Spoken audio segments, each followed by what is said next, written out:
Shalom, shalom à tous et à toutes. Bienvenue sur la chaîne Je suis le chemin, la vérité et la vie. Bienvenue à tous, bienvenue à toutes.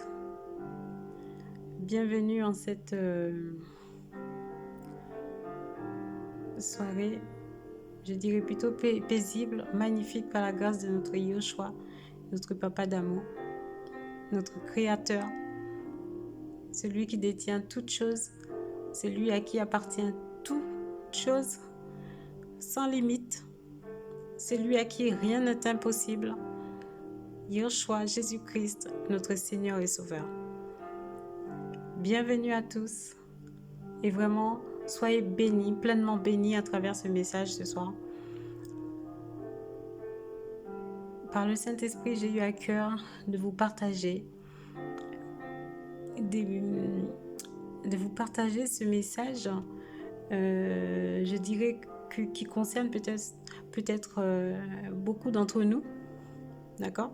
Je vais vous dire pourquoi tout à l'heure, on n'est peut-être pas tous concernés, mais franchement, je dirais que la plupart, 90% ou 95% de notre civilisation, population reste concernée. Et pour ceux qui n'auront pas trouvé la paix à travers cette situation, pour ceux qui vivent des moments désagréables à travers cette situation, pour ceux qui sont en difficulté,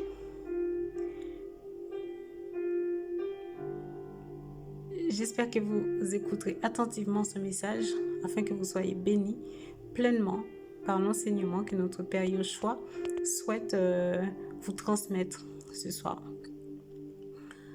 Et que vous soyez totalement délivrés et que vous compreniez le pourquoi, que vous vous déchargez des situations hors de contrôle, des situations qui vous pourrissent la vie, des situations difficiles, car nous avons le maître de maîtres, le maître de toute bénédiction qui est là pour nous, pour subvenir à nos besoins et de façon gratuite, de façon généreuse, rempli d'amour pour nous. Tout à gagner et rien à perdre, quoi. Nous allons tout d'abord remettre ces moments entre les mains du Seigneur, comme d'habitude, car je vais vous le rappeler, je ne suis pas là pour parler de moi-même. À travers cette chaîne, je suis là pour élever un seul nom, le nom du Seigneur et Sauveur Jésus-Christ. Celui qui m'a sauvé, celui qui a permis qu'aujourd'hui je sois là, partager mes expériences, partager sa parole avec vous, vous transmettre son amour pleinement pour vous. C'est grâce à lui que je suis là. Je suis là pour élever son seul nom, pour glorifier son seul nom, pour partager mes expériences à travers les différentes situations que je vous évoque, d'accord, dans nos différentes vidéos. Donc, soyez attentifs et recevez pleinement, non pas de moi, mais de celui qui vous aime tant, notre Seigneur Jésus-Christ. Nous allons lui soumettre ce temps, ce moment, et nous laisser guider par son amour, nous laisser guider par ses oreilles, ce que lui veut transmettre, ce que lui veut nous faire entendre, d'accord?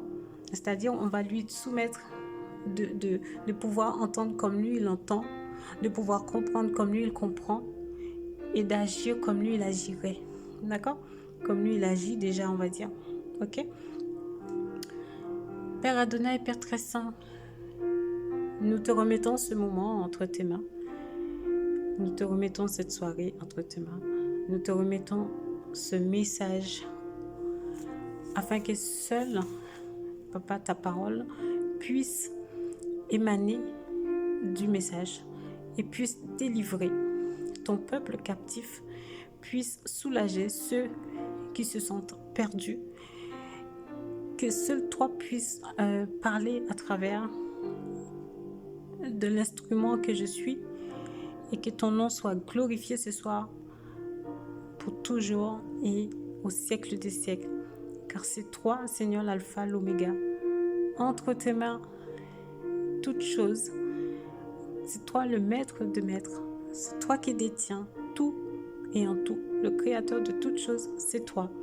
Nous pouvons te faire confiance et nous sommes là pour t'écouter, Seigneur, pour nous attendre à ce que tu puisses nous délivrer à travers ta parole, à travers ton message, Papa d'amour.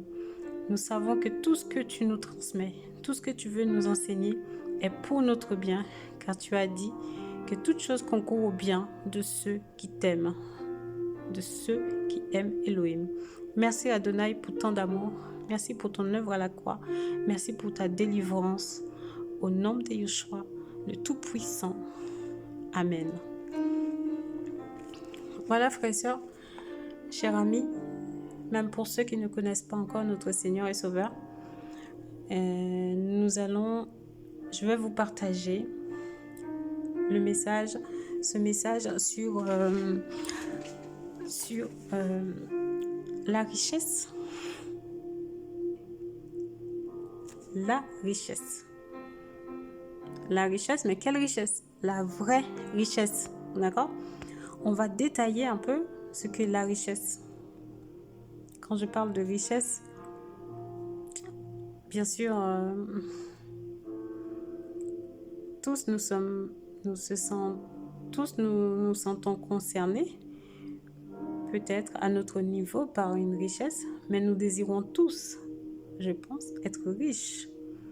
Mais la question que nous allons développer ce soir est sur la richesse.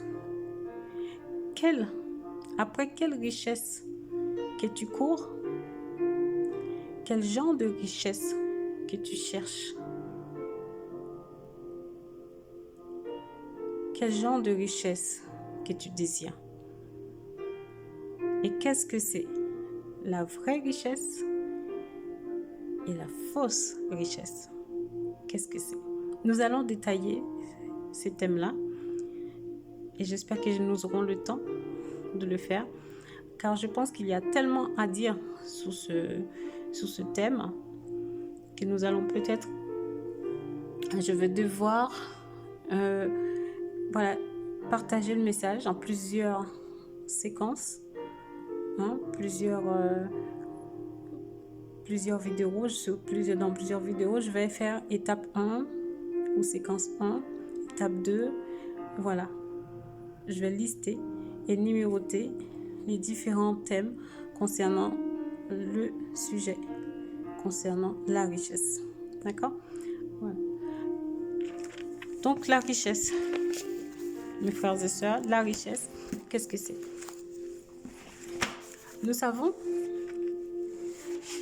que richesse, dans notre langage actuel, dans le monde, signifie peut-être posséder des biens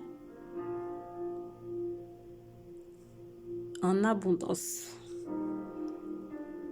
Posséder, avoir les moyens d'acquérir, d'obtenir, d'acheter des biens utiles ou non utiles, mais que nous désirons, mais l'avoir en abondance. Voilà.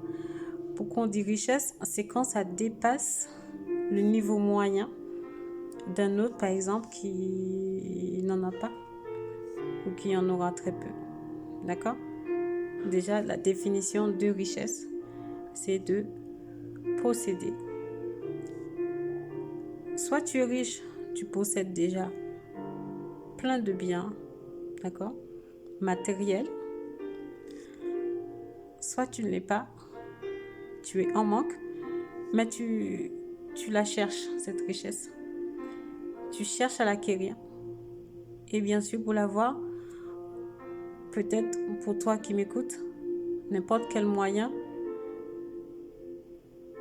te suffit, n'importe quel moyen, par n'importe quel moyen, tu es capable d'employer n'importe quel moyen pour obtenir cette richesse. pour satisfaire tes désirs, tes besoins en abondance. D'accord? Et à travers richesse, c'est le fait de posséder et posséder en trop. D'accord? Voilà. Déjà, petite définition. Maintenant, pour développer le mot richesse, on va dire qu'il y a richesse. Quel genre de richesse? Actuellement, nous sommes plus zélés, dynamiques pour courir après des richesses matérielles, physiques, des richesses qui gonflent notre orgueil, notre chair, des richesses qui va peut-être nous positionner dans la société, des richesses qui va nous permettre d'avoir une notoriété, un titre,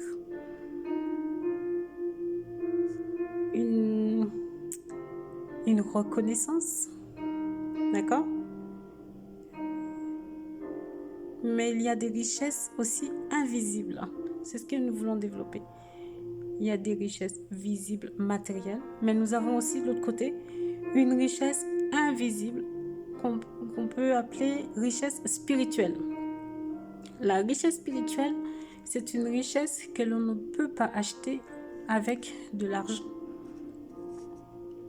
La richesse spirituelle, c'est une richesse que l'on ne peut pas échanger avec un autre bien. La richesse spirituelle, c'est une richesse qui sort d'une source, notre papa Yoshua Hamashiach. Et pour obtenir cette richesse,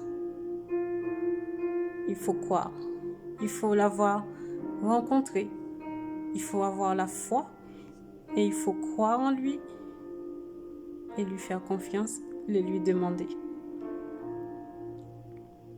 Très bien, nous avons défini les deux richesses, mais quelle est la plus importante de ces deux richesses? On va dire c'est la richesse spirituelle. Je sais bien que ça dépasse notre entendement de dire que la richesse spirituelle est plus importante que la richesse matérielle, physique. Mais c'est tout à fait vrai. La richesse spirituelle est un trésor que l'on ne peut pas acheter. Et c'est un trésor très, très indispensable à chacun d'entre nous.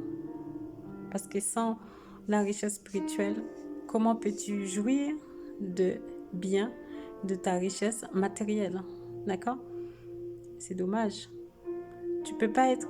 Exemple, je vais donner deux exemples. La richesse spirituelle. Exemple, tu ne peux pas acheter la santé. C'est une richesse spirituelle. Quelqu'un qui a la santé est riche. Car elle peut mouvoir, elle peut vivre sans souffrir de aucune douleur. D'accord? Donc elle a la santé. C'est une richesse qu'elle ne peut pas acheter. Donc c'est une grâce. Et cette grâce vient de notre Créateur, notre Sauveur, notre Seigneur, Jésus-Christ, Yoshua Hamashiach. Nous avons aussi la richesse, un exemple de la richesse matérielle. Tu as une belle voiture récente, exemple. Peut-être tu viens de t'acheter une maison. Exemple de richesse matérielle. Tu as eu de quoi? Tu as une belle promotion à ton travail.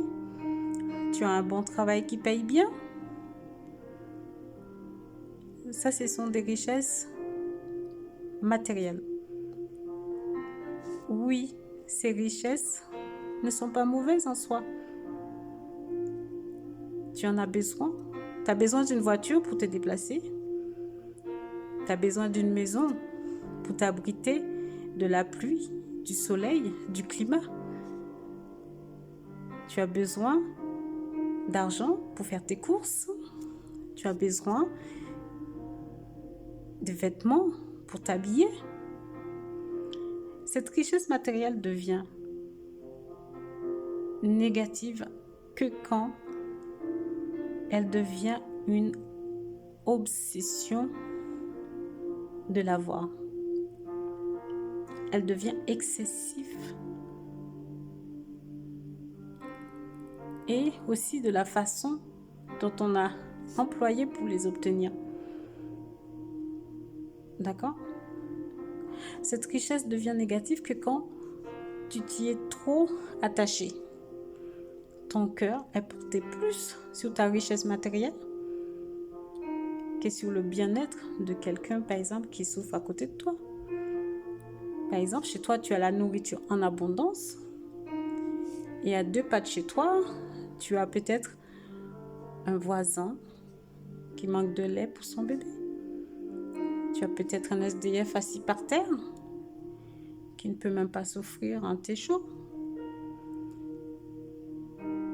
Et tu vas me dire, bon, oui, moi, j'ai travaillé pour l'avoir, ma richesse. Il n'a qu'à faire pareil. Non, ce n'est pas donné à tout le monde. Si tu as pu travailler, si tu as de quoi en abondance matériellement, fais don à ton voisin qui est par terre SDF. Aide ton prochain qui est juste à côté, qui a besoin de toi, qui a besoin de ce partage. Et bien sûr, tu pourras en être fier d'avoir cette richesse matérielle. Alors, on a fini de détailler un peu les 2 sortes de richesses en donnant des exemples. Maintenant, que dit notre Seigneur et Sauveur Jésus-Christ par rapport à la richesse physique, matérielle? Nous allons appuyer ce passage, nous allons appuyer ce partage par quelques versets. Donc, je vais prendre avec vous Matthieu 6. Matthieu 6, nous allons le prendre ensemble. Matthieu 6, à partir du verset 19. C'est parti. Matthieu 6, verset 19, excusez-moi.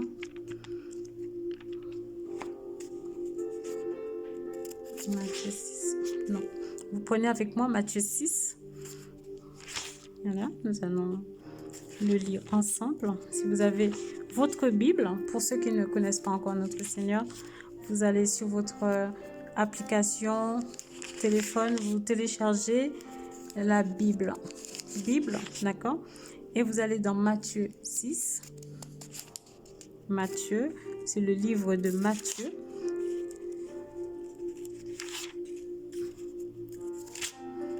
Verset 6. Voilà, ça prend du temps. Voilà, on va commencer à partir du verset 19. Le Seigneur parle de la richesse souvent. Que dit le Seigneur à propos de la richesse?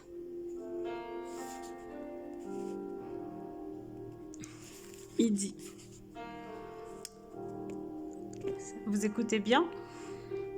Ne vous amassez pas des trésors sur la terre, où les vers et la rouille détruisent, et où les voleurs percent et dérobent. Mais amassez-vous des trésors dans le ciel, où les vers et la rouille ne détruisent pas, et où les voleurs ne percent ni ne dérobent. Car là où est ton trésor, là aussi sera ton cœur. D'accord? Ici, je m'arrête là. 19 à 22, où le Seigneur nous dit, ne t'y attache pas à ta richesse matérielle. Ne sois pas inquiet à tout prix de l'obtenir et de l'avoir. Car du jour au lendemain, si tu mets tout ton cœur dans ta richesse, dans cette richesse, tu peux tout perdre. Tu t'es construit une belle maison et par exemple, tu as travaillé 50 ans pour t'économiser de l'argent de côté pour construire une maison. Du jour au lendemain,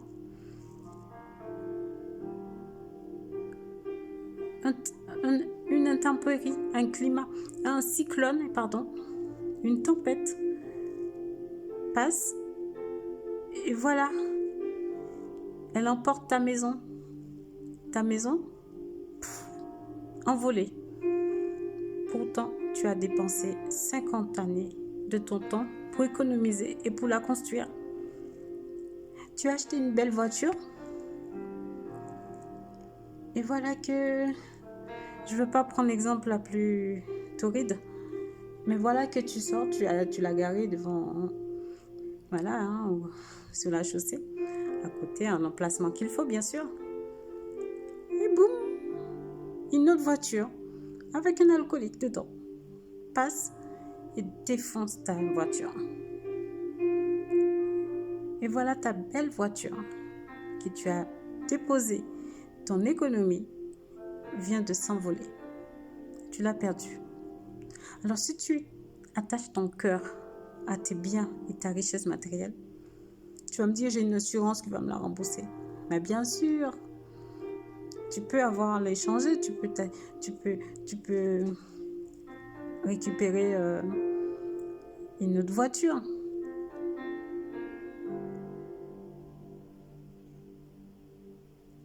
Mais les accidents contre ce bien matériel ne s'arrêtera pas. À tout moment, tu peux tout perdre. Tu l'as récupéré et hop, voilà qu'il faut aller mettre de l'essence parce qu'elle ne fonctionnera pas sans l'essence. Voilà qu'il faut aller la réparer parce que, voilà, panne moteur, panne plaquette de frein. Oui, tu t'assures. Tu te rassures, tu prends une bonne assurance pour t'assurer tes biens matériels. C'est ça la différence. Avec nos biens matériels, on est obligé d'avoir des bonnes assurances. Il faut savoir que parfois, même ces agences qui t'ont assuré prennent du temps et rentrent dans une guerre perpétuelle avec toi avant de te rembourser ce bien matériel, cette voiture. Pourtant, tu payes cette assurance tous les mois pour qu'au cas où il se passe quelque chose, qu'ils puissent, mais sans discuter normalement. Ça devait être sans discuter. J'ai eu un accident avec ma voiture. Allô, je paye une assurance. S'il vous plaît, venez dépanner et remplacer ma voiture. Ça devait être fait à la minute qui suit parce que quand tu verses cet argent tous les mois pour payer cette assurance, il n'y a pas de discussion. Ben, ils vont quand même l'imperfection. D'accord? C'est là où le Seigneur dit: ne vous amassez pas des trésors sur la terre où les vers et les houilles détruisent et où les voleurs percent et dérobent. Voilà. C'est une façon de parler, mais c'est clair. Tu vas te battre avant de te faire remplacer ta voiture. Tu dois prouver, preuve et mille choses avant qu'on te débloque de l'argent pour te remplacer ou réparer cette voiture ou cette maison, etc. C'était juste un exemple concernant les biens matériels.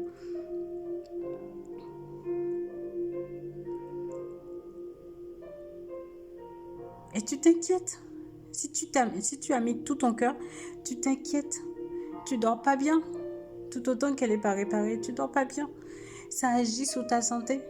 Voilà un bien pour lequel tu as passé plusieurs années à économiser. Tu l'as acheté. Tu as perdu ton temps. Et voilà, au bout du compte, un petit accident te met dans une inquiétude pas possible. parce que tu es dans une guerre, dans une discussion, dans une démonstration perpétuelle des preuves du pourquoi cette voiture s'est accidentée, pourquoi la maison s'est écrasée. Par exemple, ça peut être un voleur qui est rentré en infraction chez toi, qui t'a cassé tes vitres, qui t'a volé des biens précieux, pardon. Et ton assurance maintenant discute avec toi. Pourtant, tu payes tous les mois. Donc, les biens matériels, c'est des inquiétudes. On veut les avoir le plus cher. On veut les avoir le plus beau.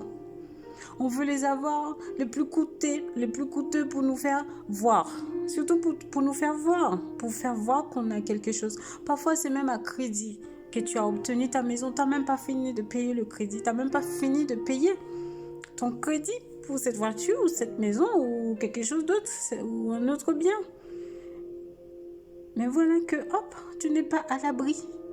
Ce bien n'est pas à l'abri des accidents, des intempéries, des mauvais climats ou des voleurs, tout simplement, humains comme toi, qui ont convoité ton bien et qui veulent te les enlever. Mais te les enlever sans avoir travaillé pour. D'accord? Et c'est là que le Seigneur intervient et dit, mais tu te fais mal, pourquoi? Pourquoi tu t'inquiètes tant? Pourquoi tu te fais autant d'inquiétude? Si tu as autant d'argent, si tu veux te faire voir, prends cet argent, va faire une maraude, distribue aux pauvres, construis un hôtel, en fait des foyers, des écoles, des maisons pour des pauvres, pour ceux qui sont sous le froid. Au moins là, c'est vrai que c'est bien que tu vas construire dans le but de faire bien à autrui. Ils ne sont pas à l'abri, ne sont pas non plus à l'abri des accidents, des intempéries, des catastrophes naturelles, on va dire. Mais les personnes qui vont bénéficier de ces biens auront un soulagement. Tu auras soulagé des êtres humains comme toi. Tu auras donné de la joie, tu auras distribué de la joie avec ce temps, cet argent. Tu peux prendre une partie, tu prends une voiture qui fonctionne et tu dis, Seigneur, je vais aider mon prochain. Ça, c'est concernant le bien matériel, la richesse matérielle. Voilà, mes frères et sœurs, je m'arrête là sur cette première vidéo. Le sujet est tellement long, il y a tellement de choses à dire que nous allons partager ce message en plusieurs séquences, voilà, on va dire, pour pouvoir détailler les bienfaits et les inconvénients de la richesse, de comment on s'en sert, de quoi désirer exactement comme richesse. Car je voulais vous dire, la prochaine fois, nous allons discuter sur la richesse spirituelle, qui est très important pour chacun d'entre nous. Pour continuer, pour finir, je vais finir de lire le passage dans le livre de Matthieu 6 concernant la richesse, concernant ce que notre Seigneur et Sauveur Jésus-Christ en pense et nous enseigne. Nous allons continuer. Donc, on s'était arrêté au Matthieu 6, 19 à 22.